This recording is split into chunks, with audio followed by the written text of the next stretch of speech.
أجرت قناة سكاي نيوز عربية مؤخرا مقابلة مع منسق الحركات الوطنية الأزوادية سيد بن بلاه سولو، والذي قال أن منطقة أزواد التي تضم قبائل من العرب والطوارق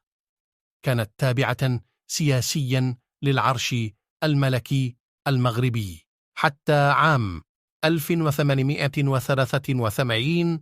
وتابع المتحدث ذاته أنه حتى نهاية القرن ال19 امتدت حدود المغرب جنوبا إلى تمبكتو، وهو ما يؤكد أن المغرب الذي كان مستقلا آنذاك تمزق على أيدي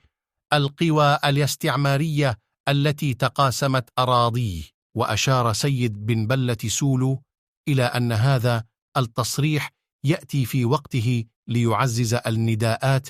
التي أطلقها برلمانيون فرنسيون، كما ندد بها الرئيس الفرنسي الأسبق نيكولا ساركوزي، بالإضافة إلى شخصيات أخرى. وهذا يدل على الاعتراف الصريح والواضح بسيادة المغرب على أقاليمه الجنوبية في الصحراء كاعتذار، ولو جاء متأخر عن الجرائم التي اقترفتها فرنسا في القرنين ال19 وال20 في حق المغرب وحدوده الحقة وتاريخه المجيد.